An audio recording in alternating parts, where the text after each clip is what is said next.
I think this is going to be an absolute banger. I mean, I'm ready to analyze it. I'm ready to cast it. I'm ready to do all the things. Honestly, Solar Dark is very interesting because I think Solar is very technical and clean, and Dark lately is one of the craziest StarCraft players you've ever seen.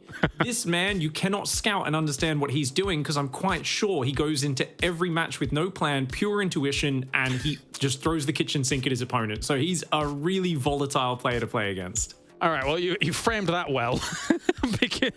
So we can basically imagine anything occurring here. I mean, within the realms of ZVZ, which is totally fine. But, I mean, when you look beyond this, the broader kind of position for this matchup, ZG, who do you think would even stand the better chance against the Maru in a qualification match? Because that's difficult in itself.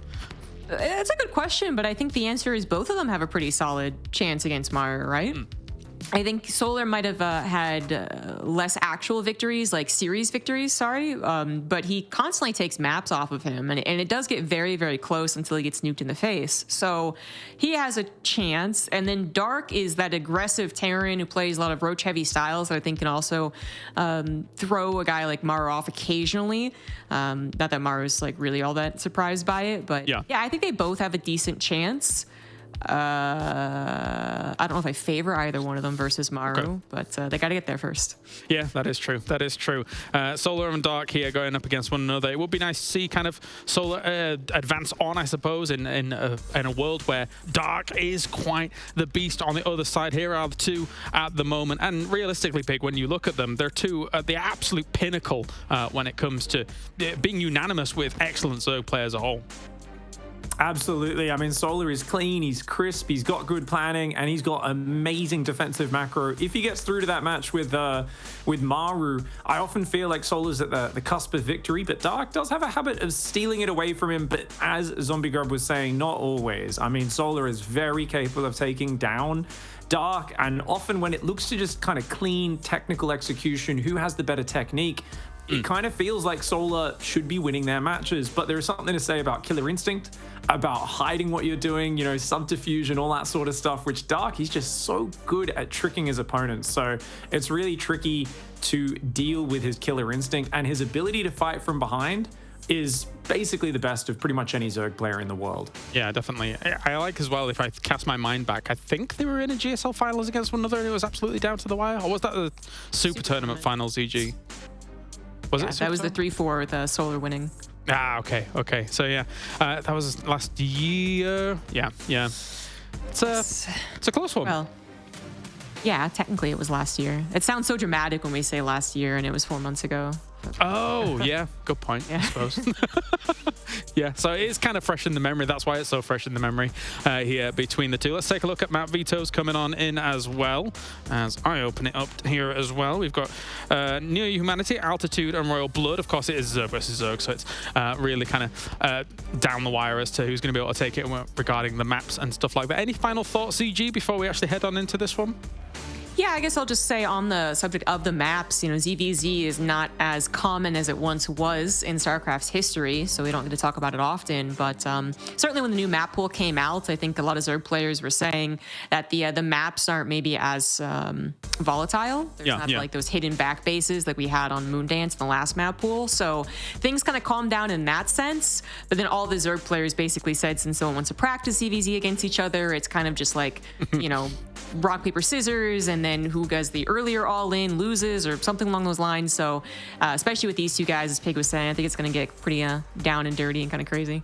All right, well, thank you very much, guys. As you can see here in the Colaris Dome, everybody was out surprised there that I do have legs. This is the first time anybody's seen them. I know it's a weird thing. It's new, it's fresh here in 2023. But let's head on over to the commentators here to bring you the Zerg versus Zerg, Solar versus Dark. Welcome back, everybody. It's Wardy and Demu coming back at you for some ZVZ. How are you doing, Ben? Ready for some Zergs? I know we weren't quite expecting this one when we started off, but... You know, at one moment I was there on the analyst desk, then I got banished to the Shadow Realm. I got distracted by James's $3,000 shoes there over on the desk, and yeah, now we're back. Now we're back to cast some ZVZ, and this one, I think this is cool, man. Like, you know, I know you guys meme about it. I meme about it too, that I'm a big fan of this new fella Dark, but these two have a big history.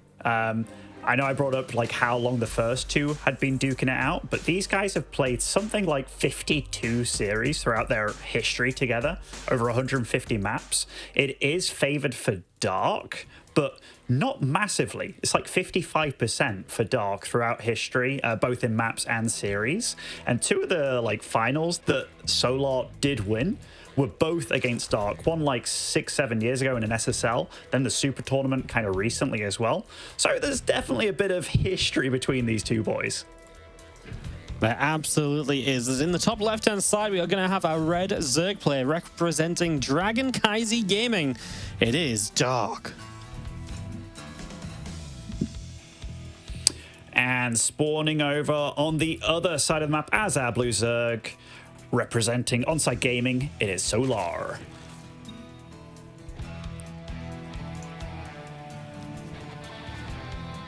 NeoHumanity to start things off here. One of the larger maps in the pool. It's a nice... I think it's a nice starting ground for both of these guys, and you know I'm both happy and sad to see that it doesn't start off with kind of like a 12 pool shenanigan. Like I remember when we did have so many ZVZs like Zombie Grub talked about, Dark was definitely one of those guys along with like the Rogues of the world where very often you'd have one of those 12 pools to start things off, but on a map of this size obviously it's not super damn common. In fact, I haven't really seen it at all on this map, but yeah, both these guys very strong, very powerful. I know Pig talked about it probably being a clown fiesta between these two, but it's just because they're both so solid but also so brazen about plans and ideas that they have. Like if I had to think of Solar's attributes, if you will, he's super fast and super good. Whereas Dark, he's that, but he's got that little bit extra for me. He's a wild bull at the same time. And yeah, whenever these two clash, it's always fun to see. And ZVZ as well just is a wild matchup, right? Like, everything's on the table in ZVZ. You can be aggressive at almost any point in the game. Oh, you've been playing macro for the first 4.5 minutes, boom! You know, make a bunch of Ling Bane and off we go, or drop down a Roach Roar. And so, you know, volatility is just the name of the game in ZVZ a lot of the time. And, you know, for Dark, he revels in that, right? Because Dark loves playing low eco, he loves playing weird situations.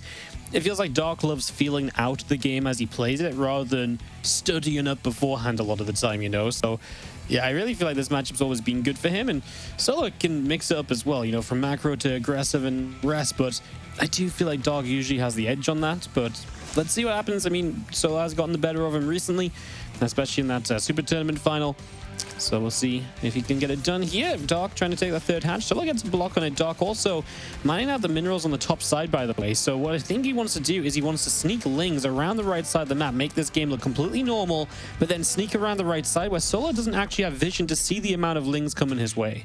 I think you're absolutely right. This is kind of like an old school King Sejong kind of switcheroo when you take out those rocks on the other side and then absolutely steamroll your opponent. And yeah, you're absolutely right. There's no overlords on that side of the map. And we do see the Zergling key is being pumped out, but Solar, he's a bit of a smart cookie, you know. He's not a slouch and does have some Lings over there, so we'll get to spot it. But he was showing up quite significantly. And look at Dark. He's actually just gutting in for the natural here. Yeah, because Solo had no idea it was coming. You rely so much on information being seen, you know, given to you in ZVZ because of your overlords. An attack like this really catches Solo off guard, and he's up 9 drones. Well, he's about to be down a hatchery, so that's going to be a problem. The third hatch is one thing he just can't afford to lose usually in this matchup. The Baneling's only just now finished. It's kind of a countdown until this hatch goes down versus Baneling's getting here, but looks like the hatch is almost guaranteed to drop at this point, and that is a great pick-off to start things off for Dark. He's going to not only slow down potential economy of Solo, but you slow down the production when you kill that hatchery. That's less lava available. When you're playing Ling Bane, that can become a limiting factor. And you know what? I like that he had just a small group of Lings attacking the third and then kind of darted into the natural. Like, he really put the threat at the natural there. And so all those Banelings that morphed, they couldn't morph aggressively. They had to morph defensively all the way at the natural, so they couldn't get over to the third in time to save it. Just very, very cool muscle play by Dark. And now he's got Solar in this position where, yeah, his economy was better for longer. Yeah, he has some Banelings on the field, and, you know, it's going for a bit of tit for tat here. But will Solar be able to get this down? So far, very nice Baneling usage out of him, and just a small group of Lings are alive. A few Queens are heading over, but I think Dark will be able to keep this alive. So nice play out of Dark here. It's already a nice little lead for him. Yeah, the hatchery only halfway back up from Solo, who's trying to keep on droning. Dog just made a massive round of units. We'll see what he can do if he runs across the map with them. That Overlord did get to spot that third base and when it was getting completed. And all things said and done, Solar is still droning. He's getting his creep spread active a little bit so his queens can meander a little bit better and can get transfusions on one another if they do so please. And yeah, we've kind of survived that little Zergling Baneling skirmish at the start of the map, and this is where both of them will start to deviate a little bit potentially. Evo chambers going down, meaning upgrades will be out for either one of them, and we'll get to see what they both go for. But Solar's economy, he's definitely pumping on that front, and Dark looks like he still wants to maybe put out some aggression here and there because he does have a lot of Banelings on the field. Oh yeah, absolutely, and he's already set to go into that Roach Roaring too. So aggression right now. Ooh. Aggression right now, and aggression on the follow-up perhaps as Banelings trade out. Nothing too major in the end. Don't think Dog's going to ping in. He does get a few lings around the side though, just going to nab a couple of drones to reset the drone counter and defending at the same time. Dog really just seems like he's all over the place in this first game. It really feels like, even though he kind of slowed himself down economically, like it wasn't the greediest game by him, he's done such a good job of just making sure every little skirmish that happens has kind of been in his favor, right? And I like what he's doing. Even here, just Solar feels like he's having to sweat quite a lot because he's having to look everywhere all at the same time, and oh my goodness, 10 drones just like that. Dark. Man, he's so good. He's so good and so scary to go up against. Yeah, he's terrifying, man. I feel like as well, once you give Dark a little bit of a leg up in the game as well, he's just not going to get down, right? He's just going to keep on running around and having a great old time. He just, is so good once he has that advantage, and he's just, like I say, he's been everywhere this game, and it feels like Solar is just struggling to not only deal with whatever Dark's doing, but struggling to deal with how many places Dark is striking in. So yeah, trouble all around for Solar. I mean, the first few roaches come up. You look at the tech, I mean, the tech still moves along nicely. Lair at the same time, +1 missiles at the same time. The drone count slightly favorable to Dark still. It's the army count that's already in Dark's favor, so that's his advantage coming out of this early game. And again, just all of these lings still being active on the map and just trying to find openings to deal even further damage. Yeah, Dark's playing a little bit of a dangerous game and trying to bluff here and there. Like, it was just a few roaches moving out across the map and like a Baneling or two. But look at that, Solar, he didn't really super overreact to any of it. It's going to throw down the Spire as well. If he can get away with that, it could maybe cause some issues, but the army and the setup that Dark's going for, like, he's hit that drone count, that magic number 66. That's 3 fully nicely saturated bases there, and I think he's just going to absolutely power out the units. Did he get a scout on the Spire? Because he did get a ling into the main and the natural there, but if he spot it, I think he did, because that Hydralisk Den, that's nice and promptly put up there.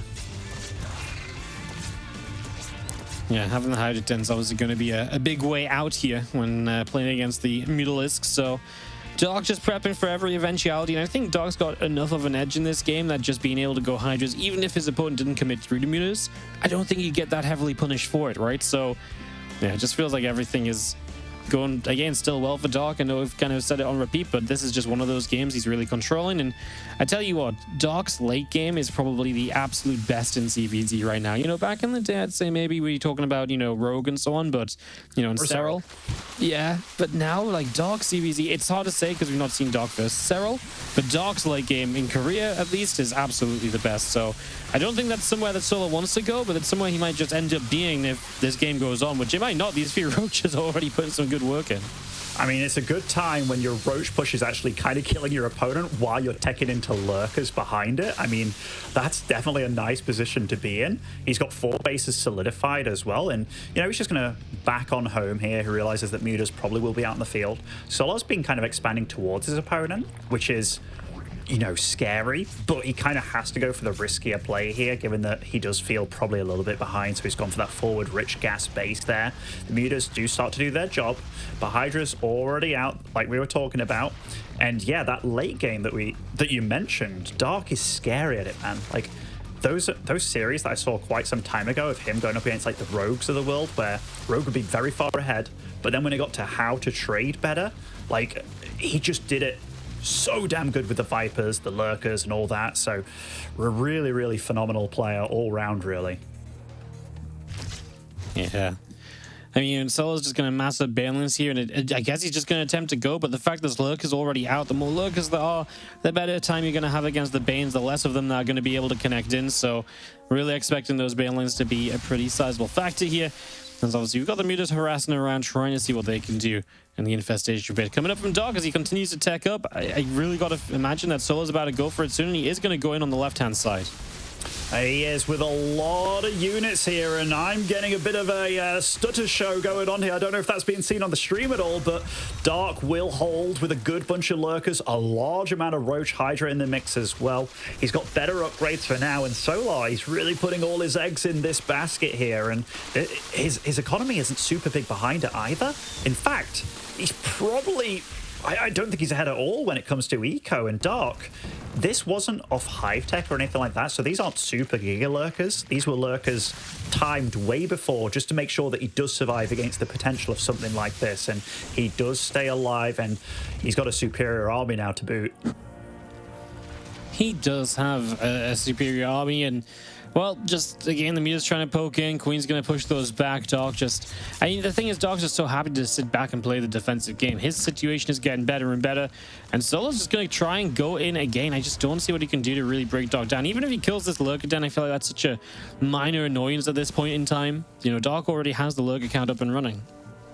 Yeah, these Mutas, like, they probably didn't get done what, you know, Solo was properly hoping for, but nice Lurker pick off there as it was morphing, and these Lurkers, they're not super scary just yet. They don't have the Hive upgrades online, so Solar feels like, okay, maybe I can do something, but the situation isn't going to get better for him the longer this game goes. Like, he's about to hit that +2, which is a nice deal for him, but I don't see any other tech after this, Wardy. Like, this just feels like he's trying to make something happen. He's trying to find a mistake or a hole in Dark's defense. And look at this. Like, Dark is ready for way more than what's happening. But I say that. It's a big, nice wraparound by Solar.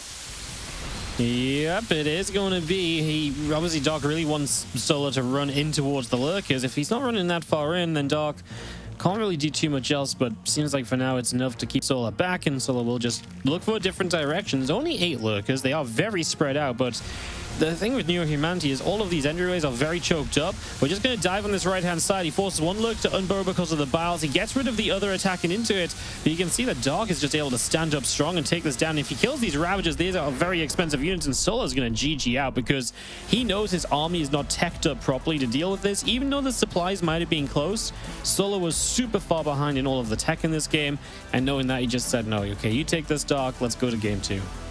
That felt very nicely done from Dark. Like, it definitely felt like he took that game by the horns right from the get-go, didn't he? Like, he chose to do something a little bit sly, taking out those gold minerals, starting the game off with pressure and momentum, and then just kept it going. It kept dealing little chunks of damage, and maybe if Solar handles one little situation a little bit better, maybe he'd have been in much better stead, but that's not how Dark played this game at all, and all these little attacks, the fast pace of play, got him to a stage of the game that he was very comfortable in, and nice and smartly done by Dark. He's definitely one of these players that, while he absolutely has the muscle and play, and you know, he has all the tools in his tool belt, the way that he played this, it was just smart, Wardy. I liked everything about it.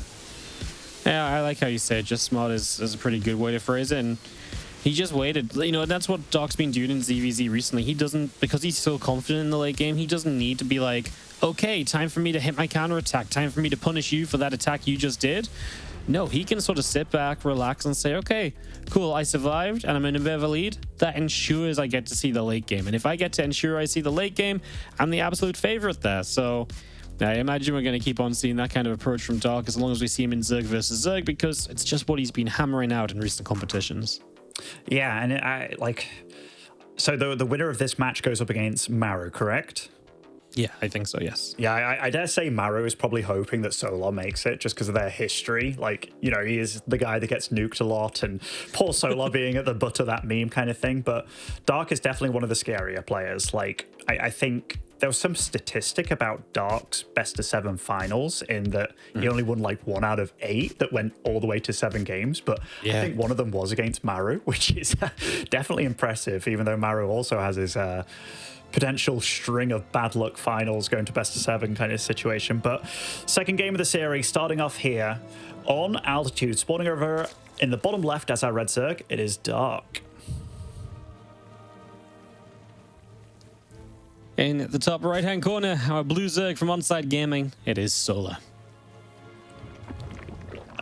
This early pool, 14. Yeah, it's kind of like, it's a weird pool though. Like, if you ask me what kind of pools are standard, normal kind of thing, the 14 pool, I definitely haven't seen this too much. And I know I'm a little bit rusty, Wardy, at the best of times, but this one, I'm very curious how Solar's going to play this one out. Yeah. 14 pool is just straight up weird. It's a big map, by the way, as well. I wonder if there's something about kind of maybe hiding your lings to a certain extent. And the thing is, it feels like it's a big map, so maybe 12 pool doesn't work, but then is a little bit of a later pool going to have some kind of amazing impact that the 12 pool wouldn't have had, considering it's still a big map? I don't really know. Very intrigued as to what he comes out with here as the first few lings start on up. And it's not like this is even necessarily like, oh, I think you're going 12 pool, I'll go 14, because if you think that's the case, just play pool first. You don't necessarily need to go 14 pool. You can go 16, 17, whatever. So yeah, we'll see what these first few lings from Solar end up doing, but like you said, a little bit unorthodox to begin with. And I mean, it is an unorthodox map, right? Like, you got these sensor towers that can be block, or rather Zelnaga towers that can be done in kind of thing. But this is definitely a timing that could maybe catch you off guard a little bit if you're not like a really good player. And look how he's going about this, Wardy. Like, he's dodging both sets of overlords here. Like, he obviously knows how Dark scouts and maybe Zergs in general on this map, but what a way to get to your opponent's base. But just because you get there, like, this is later than a regular 12 pull, doesn't mean you're necessarily going to get the damage done you're looking for, because we see you're on the drone count right now. Dark is ahead, and it should stay like that for a little bit of time, but this is a bit scary. Already taking out a drone. This is getting damage done. Get 2. Yeah, gonna get 2, and obviously the lings are still pretty healthy. Now they're surrounded and blocked in, but how many drones do they kill in this process? They're gonna find 3. Good micro back now from Dark, saving a couple of those last drones. So 3 drones go down. That's gonna be enough to even things out. And you've had a little bit of a scout in. You've taken a little bit of an income lead for a few moments there, but you're very behind on ling speed. That's one thing Dark will still have in his favor that Solar does not have going for himself. In fact, Dark's ling speed is going to be so much faster than Solar's, to the point where I wonder if Solar might even just not get ling speed, fully wall off instead, and just start playing into roaches on this big map where then you wouldn't have a fast third base. I don't know if I like that so much. I like the control the lings give you given the size of the map. Yeah, I mean, link speed is always something that's very nice, and Solar is going for that third queen, so most likely going for that wall off at the top there that you talked about, because not being able to have that speed and having slow links fighting for your life for a while, yeah, definitely not comfortable, but we'll see what he does. Oh, nice little pick off there. That was cheeky by Dark, but to slow down the crease spread, and yeah, the Roach Warren will start. I mean, there are a lot of follow-ups that Zergs have done in the past when it comes to just 2 basing and getting up the Roach Warren doing, you know, in Europe, the people called it like German taxis, and then like the Warsaw Express and all that. They all had their own name for how they did it. So it's not super down and out for Solar, but definitely an interesting one. Very fast +1 range by him. Yeah, +1 range getting started up. Lair and Roach Warren all coming in. I mean, to be fair, it's not uncommon to see the kind of skip link speed and go from there. It's just the size of this map makes me really feel like link speed is something you can appreciate in a big way. Obviously, you take a later third hatch when you do this as Solar, because you need to have some way to defend it, and you can't defend it then until you get roaches up against your opponent who does have speed links. So you're going to see that be a factor here as well. So yes, faster Lair, faster +1, but a later economy setting up for Solar right now. Yeah, it definitely looks like Dark is matching the pace of things quite nicely with what he's doing. Like, granted, he is going to have slower speed and roaches, but he does have the advantage of that earlier third. It's kind of the trade-off, right, that Solar's gone for with this build. His economy will be a little bit worse as well, given that there is a third base to mine off. But yeah, I am curious what he plans on doing, whether it's just going to be defensive roaches to get up a third, where it's going to be a big time. I think it's going to be a timing, right? Like, I think he has to run across the map and hope that Dark isn't super well prepared for this, because he does have a window where it is going to be +1. So these lings that you have with speed aren't going to fare that well against roaches at all. Yeah, you definitely want some kind of a timing because obviously right now Solar can't have any more economy than he currently has because he doesn't have a third hatchery. So you have nothing to do but build roaches. That's why this build kind of works, because then you have this kind of +1 roach speed roach timing, and then behind it you can drone up your third base. We'll see if it's going to be enough. I'd be surprised if Dark wasn't ready though, because this is such a scripted attack in my eyes. It's something that's been a baseline in ZVZ for, you know, at this point 4 or 5 years or something, right? Like this has always been an option, and yeah, sometimes it's been more popular and sometimes less, but it has been a factor. It has been a part of the meta. As our Lings run up their front, hatchery, roaches, and the queen just going to be there to defend. Obviously, Dog just keeping an eye on things, and he is going to spot the roaches over the left side as well, so absolutely getting himself going with his own roach production. +1 is about to be done for Dark as well, so I don't think it's going to be an upgrade lead for Solar. No, me neither. I mean, his roaches will be faster, but on creep and with your reinforcements being able to pop out, I mean, Solar is going about this quite swiftly, does pick off a drone to start things off, but Dark he's making this look pretty simple. Like, I'm looking at this and I'm like, Dark's play just looks well thought out and better. and I mean, that takes a really damn good player to do that, to make it look like the other guy's just playing it incorrect, because I don't think Solar is playing it incorrect. I think Dark is just handling this all really well, and Solar, after pushing across the map and meeting a bigger army than what he has, he's like, you know what, let's get +2, burrow, tunneling claws, and we're going to plan B almost. And yeah, loving the way that Dark's handled this game. Yeah, it's just beautiful, right? And from here, Dark has the choice to maybe try and be aggressive himself, or to, again, just play the macro game. Altitude's a massive map to do that on, so he has a lot of base to work with. You see Solar going to go burrow and tunneling claws. He knows he needs to be the aggressor right now. He knows he needs, you know, to get something done. So he's going to try and get the burrowed roaches around, hit those attacks, and see if that can maybe give him some leverage in this game, because, again, so far, his entire game plan has just been shut down.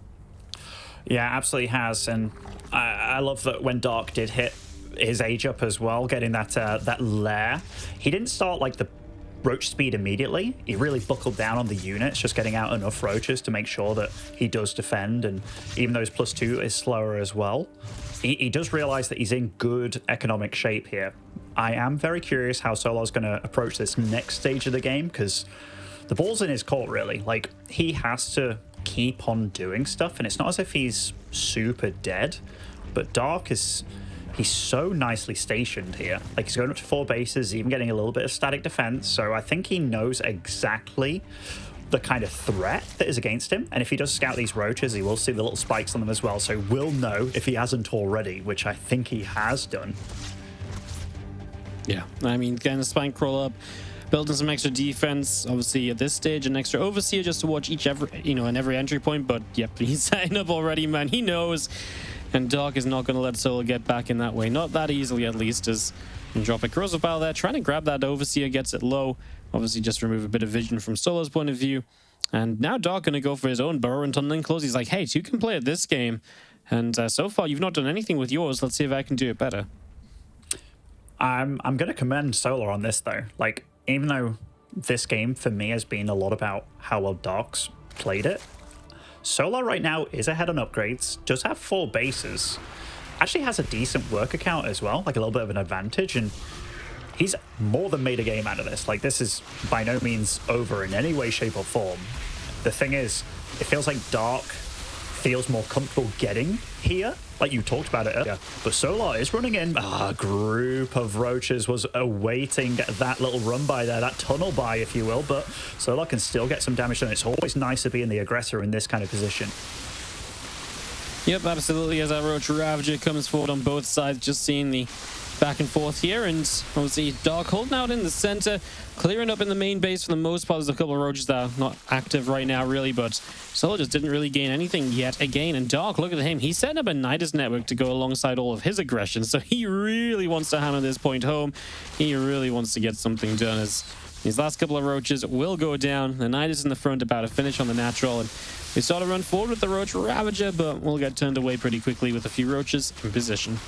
Oh my god, Solar just doesn't see it, and it's because those units are burrowed, so he would have seen it, but he does see the Nidus morphing in his main here, and will shut it down fairly damn quickly, I think, just about. There are units in, so it's ready to pop when it does go. Setting up a Spire on his side of things as well, so going for that Muta play again, but Dark is now the one being aggressive here. Solar's still doing that hit and run, that whack-a-mole game going off in Dark space, but Dark is starting to accumulate some big resources, and he's starting to catch up in upgrades. Solar actually is ahead when it comes to the carapace, which does help out a little bit, but resource-wise, it just feels like Dark has been trading just a little bit better here.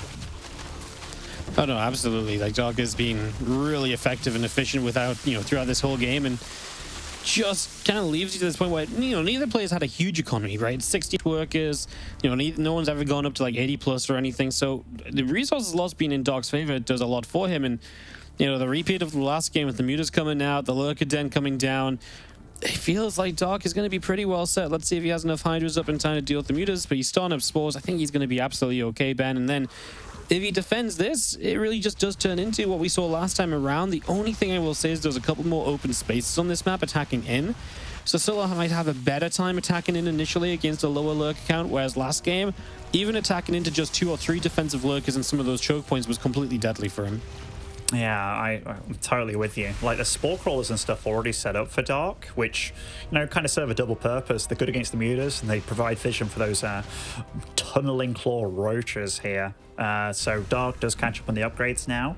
Does have a hive almost finishing as well. And the fact that he's got these hydras already out on the field, and that's a large amount of money he has to work with as well. I mean, they're both pretty rich at this point, even though they're kind of mining both at the same speed. Fairly low economies like you spoke about, but yeah, Solar, he's got to do something, because the longer this game goes on for, I think it's going to get worse. But he does have a little bit of a supply advantage, but I think that's mainly because Dark isn't producing everything right now, and this is very chaotic between the two. Yeah, so having to use his mutas to defend the roaches, which have killed about 10, drones at this stage. Dark does indeed hold off. Solar's bank completely spent. Dark's bank not fully, like you say, might just be kind of adjusting, might have been waiting on some lava. Again, obviously, there's a lot to figure out, right? It's like, well, how many Hydras do I need? How many Lurkers do I want? Whereas for Solar, it's like, okay, I'm going to make more Roach Ravager and just go. So for him, it's a very simple decision. Dark's going to be the defender, so he has the luxury of taking a few more moments to think about what he's going to build as well. And Solar's ready to go. I mean, Dark still has a bit of money. He's not fully spent here, so maybe Solar can take advantage of that as the first Lurker's having to dodge back. And without that adaptive talents, we're not going to be seeing them repositioning very easily against those corrosive biles. Beautiful concave for Solar here, though. Like, he's getting the biggest wraparound that he possibly can, and Spinecrawler's helping out. There are Hydras in the back line. The Lurker's helping out as well, but this is about as good as it's ever going to get for Solar, and it's very good here, Wardy. He's pouncing, and he's catching him right before these Lurkers are fully fledged here, and look at the supply differential here. Solar, this was basically an all-in, a real Hail Mary, but it is absolutely working out for him. This was the fight that Solar never found last time, right? Yeah. Like, he just never found the way to pounce at the right moment, so the Lurkers got up and Dark got away with it. This time around, he gets in there, man, and Solar's going to tie this up and, well, take us to a 1-1 scoreline in the best of 3. We're going to see a third map, and yeah, this time, he looked really good on that follow-up, but I still feel like Dark looked so good up until that point, defending initially, and the initial push of Solar doing absolutely nothing. This time, Dark's tendency to actually play for the late game actually did get him punished. This was probably the one moment where he was weak, and Solar made the absolute most of that. Yeah, that's the kind of game for Dark to lose, where he can be like, God damn it, like, I'm mad, because like, I do feel that most of that game he was probably ahead, and if there was one window for Solar, that was it. So, like, absolute mad props to Solar for making something happen there. Dark maybe just getting a little bit too greedy, a little bit too eager there, because you saw the plan of everything coming.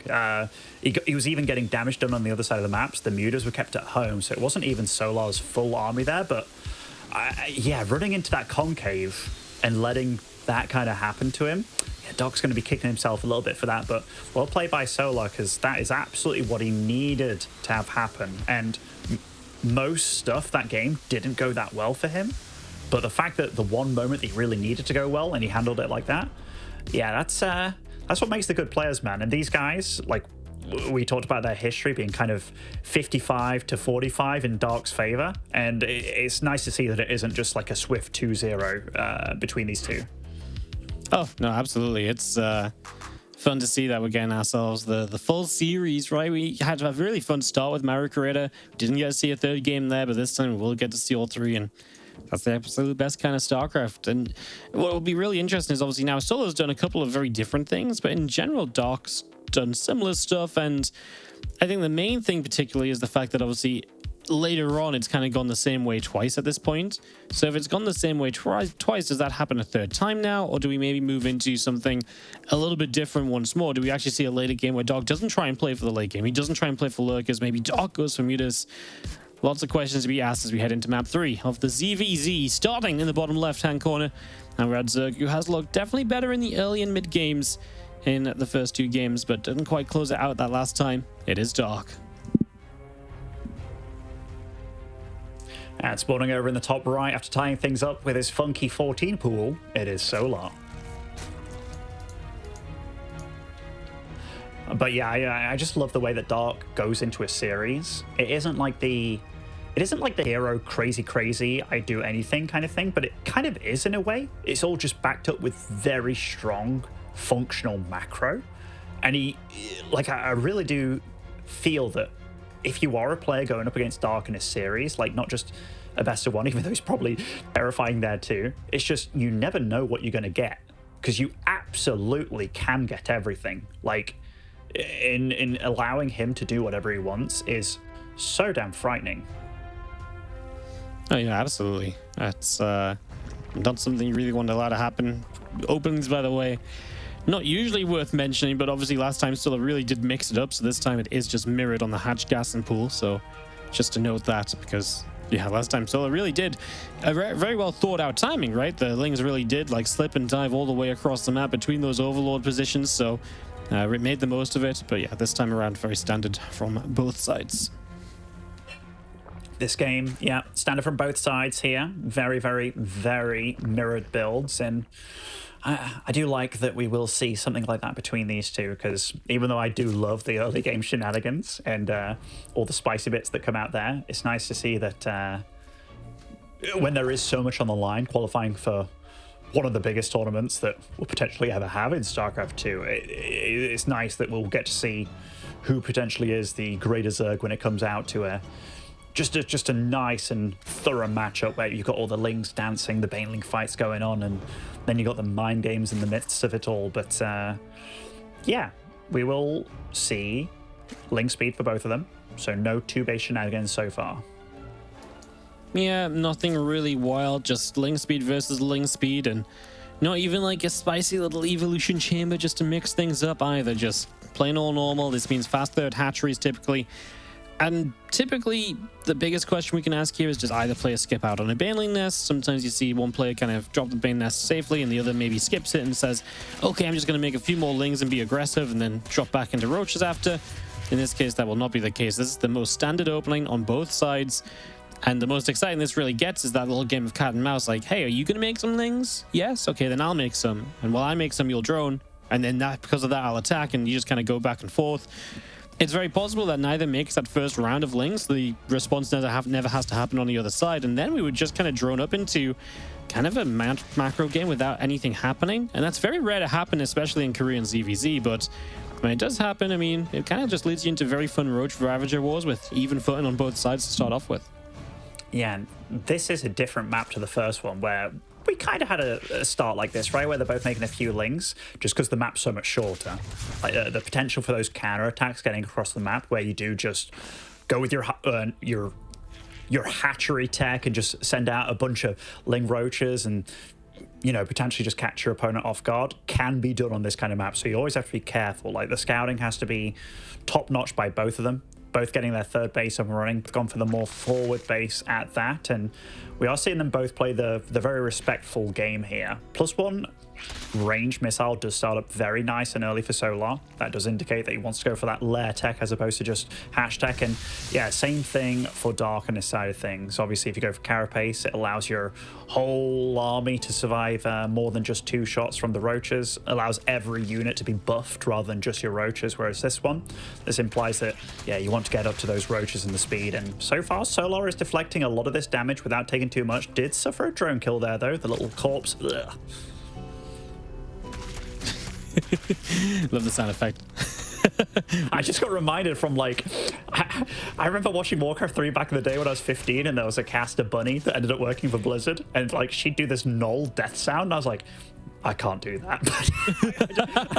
I can't do that at all. But yeah, just seeing that sad little drone perish there. But both of them playing this very well so far. Neither one really eking out too much of a lead here. Does feel like Solar's starting to get confident with it though. Like here, he feels good. He's the one that's sharking about a bit now as well. And all things said and done, as much praise I've been given Dark, Solar is playing very, very nicely in this series, especially in these last 2 games. Yeah, he really has been. It's been very solid stuff, very good idea. I mean, I didn't love his opening last game still, but the way he bounced back, he still had that plan for the later stages. He knew kind of what he wanted to do, even when things weren't working for him. He still saw the out. He still saw his one path to victory, and he found it. And in this game, he just got that left finishing, and like I said, very standard Roach Ravager going to be coming on in here. And okay, Dark currently has a little bit of a worker lead. That's not going to last too long as Solar evens it out, but there is a Spire immediately from Solar, so he wants to try and dive to the mutas once more. Every time we've seen the attempt to dive into mutas, it's been against someone that's already setting up for Hydras and Lurkers, etc. This time, Dark should just be continuing straight through with Roaches, so we're actually going to have to see him defend against the mutas, and this time without that, and then obviously see what he can do on the map to follow it up as well, as Solar would love to take full map control following this. Yeah, it's interesting to me to see how ready and willing, no matter what, that Solar is to go into this Spire play. And he does kind of do it without me feeling like he's super susceptible to like any sort of attack. So yeah, kudos to him for just kind of making this be part of his build without it being a big gotcha moment, you know? And it does, like, there's a lot of Zergs that have been very, very vocal about not enjoying playing against mutas.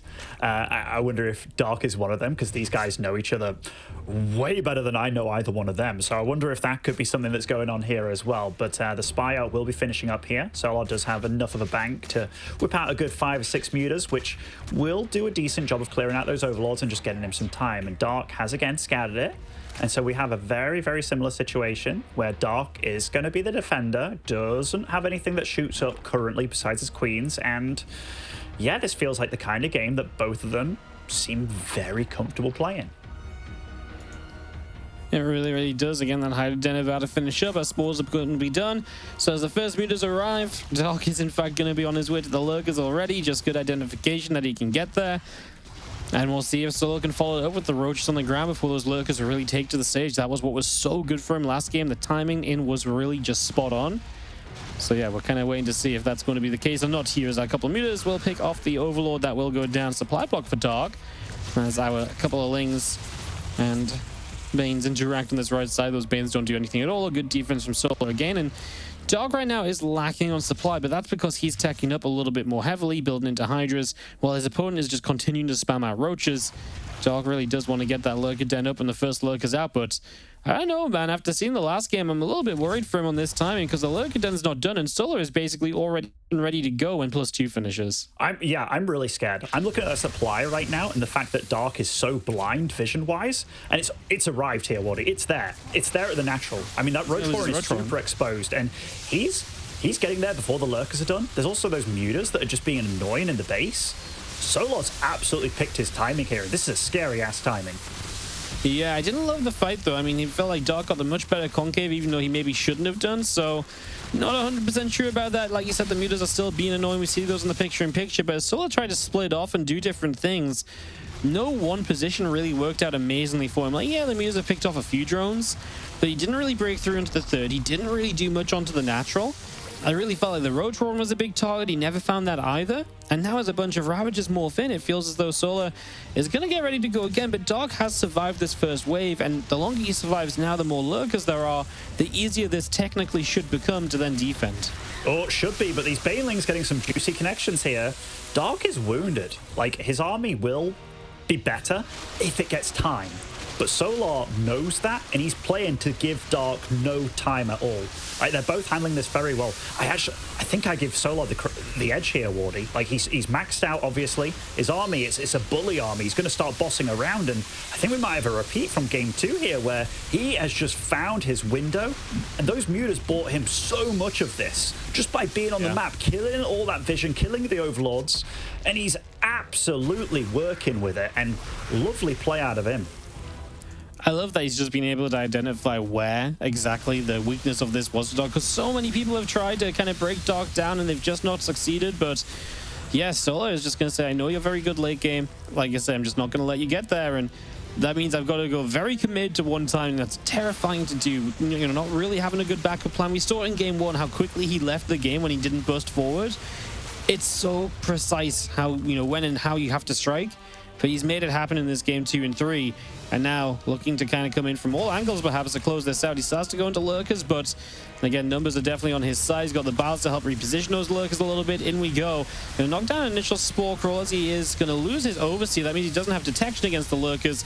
Although, of course, Corrosive Bars still force him to unburrow, means you don't necessarily need always the detection.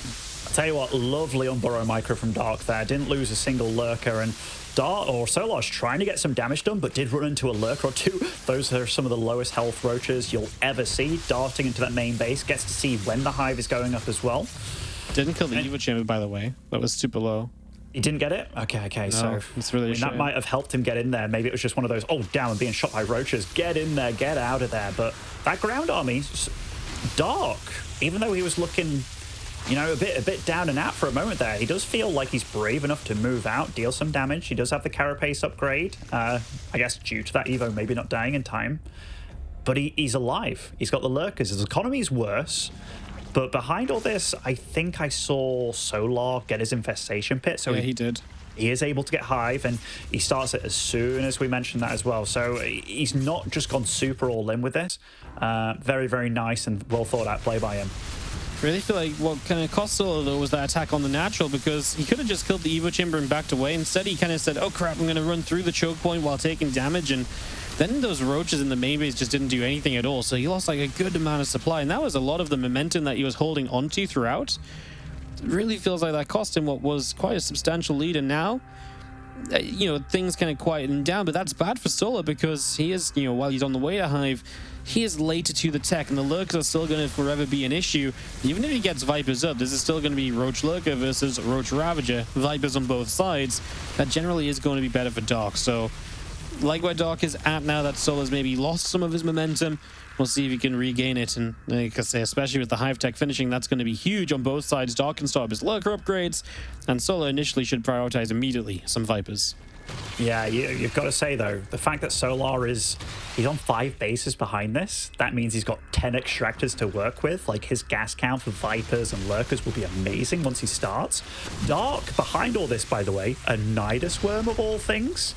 I mean, that's one way to try and bust out of this 3-base situation, and holy crap, Solar is being so aggressive, man. And these fights are going, even though I'm about to say, like, the resource loss tab not good for him, the fact that his economy's been way better for this length of time, they've actually not been going that bad for him at all. Like, he's been really utilizing the fact these lurkers don't have that hive upgrade of the range, because it makes them significantly worse. But Dark's starting to mine out of these main and natural bases of his. Yeah, the fact Dark doesn't have a 4th base is obviously starting to become terrifying, because he is getting to that point where he needs additional economy.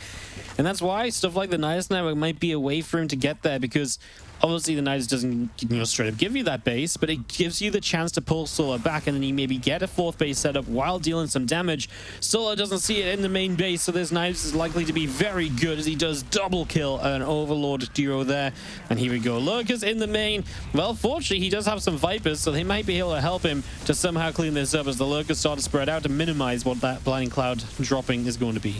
Yeah, I mean, that's so many lurks in that base. I mean, he can actually pull a hell of a lot of them out of there to kind of maybe get up that ramp. I was thinking about Blinding Clouds and what have you, but holy crap. That is like, he's making this really happen here. Like, that was super expensive. Does lose his hive behind all this, though. Oh, that's actually a really big deal. The picture, the rest of the lurkers from Dark on top of the base of Solar. So this is what Dark needed to do. He needed to find a way to strike, and the Nidus has enabled that for him. These Ravagers just don't have the concave moving up that ramp, and Solar has lost the entirety of his main. He's lost the forward base. He's losing economy on the right side base as well. All of a sudden, Dark is in the worker lead. The economy is gone from Solar, and Well, I'm not sure if he's going to be able to necessarily fight back into this one from here. It's going to be tough. Like, the supplies are still good, but now you've got evenish supplies. With Dark having a good composition, it's really going to come down to those Vipers. I mean, it super is. I think he kept most of those Vipers alive. There wasn't much to shoot up, like a handful of Hydras, but they weren't really doing that. And yeah, 3 Vipers still alive. That's absolutely a good amount to work with. A couple of Abducts each. That can eliminate a good 6 Lurkers. And, you know, all things said and done, Solar lost his main and his 5th, but he's still on a decent functioning set of bases here. It's the work account that's scary for him, and he does have a superior army count. It's just, he has to go. Like, he has to get something done immediately, and Dark knows that, so he's going to be set up defensively, and he's going to be lying in wait for him. Oh, that's a lot of lurk, Wardy. I know, I was gonna say, let's see what he has to do defensively, and we just cut to it. It's like all of the lurkers. We abduct a couple in, Blinding Cloud already coming down, and we do have our Roaches and Ravagers starting to press on forward to get another Blinding Cloud on top of a few more lurkers to try and give Soul the entry point. And I think he's got it, man. I think he's got enough to come on through. So even though Dark was terrifying on the other side, Solar just has that much stuff, even after everything that we just saw. I mean, incredible series by Soul if he does close this out here as he comes forward. He's missing detection to clean out these last couple of lurkers. The Overseer was just a bit too far back. It's going to show up right now, and then these lurkers are absolutely just dead. So, yeah, this base goes down, and it does look as though Solar is going to take it down. And what a way to get it done. What a series. 2-1 for Solar over Dark. I think arguably our first upset of the entire tournament. I mean, but well done by Solar. Like, if there was anybody to do it in the way that he did, like, he made that Spire transition look really damn clean and cool, and just very, very nicely handled by him. And we're gonna find out what the analysts do think about that series. Thank you, gentlemen. That's right, a proper tussle here, this best of 3. I've got ZG and Pig joining me to talk about this one. ZG, this was, well, firstly, wasn't a Dark victory, but it really felt like Solar the whole time, even though losing the first game, really didn't dissuade him from sticking with his game plan as we take a look at the highlights here, brought to you by Aramco. Right. I think the first game shaped up to be exactly what I was expecting. So there was a little bit of back and forth in the early game, getting kind of down and dirty, and then just eventually Dark wins out. But the next 2 games, it was really Solar kind of persevering, kind of against odds, against higher technology, and yeah, as you said, making sure to stick with his game plan, and then, well, kind of forcing it to work almost. Yep. The last game was also very nutty, just the late game nutty. So we had nice bookends for the best of 3. Yeah, definitely. Pig, looking at game 2, how things are going down. I think the casters hit the nail on the head. This is kind of what Solar wanted to happen in that first game. Just didn't work out. Too defensive from Dark, too strong overall, and Solar made it work here in game 2. Yeah, I mean, when he ran in there, I was like, I don't know if this is going to work out, mate. His lurk is there, but he got such a good arc, and I think really used the architecture of the map. This one's a little bit more wide open, and you could just see that the commitment to the Roach Ravager, using the muters to kind of deny vision and really get complete map control, really just great angling on some of these engagements by Solar. Yeah, here in game 3 as well. The final moments of these games. Nidus Worms threw a little bit of a spatter in the works, ZG, a little bit.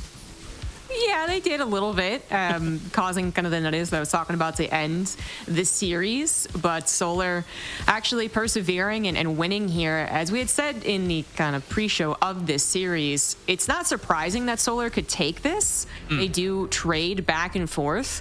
But then going even to the earlier pre-show that I mentioned, I still think it's a really good sign for Solar to defeat basically someone who I would say is kind of a nemesis, a rival. I think is actually exactly what it is. I think Ligulac would support that as well. That's just a good feeling, right? So it was possible, but still to do it and then also show a little bit of that perseverance and just mental fortitude is a good sign for Solar as he does move on to face Maru. So that's going to be necessary. Yeah, definitely. Let's take a look at the bracket then and see what has gone on in our first 2 series here for our Korean double elimination bracket, as now Maru and Solar move through. That will be a best of 5 later on down the line. Not today, of course, as we're all best of 3s here throughout the day. But Pig, Maru versus Solar. Solar's got his work cut out for him, going up against arguably one of the best in the world. He does, but absolutely a guy who takes it toe-to-toe with Maru, and I really feel like, man, they have such exciting back-and-forth matches. Yeah. It's really one where I feel like a lot of players crumble under Maru's pressure. Solar pretty much never does.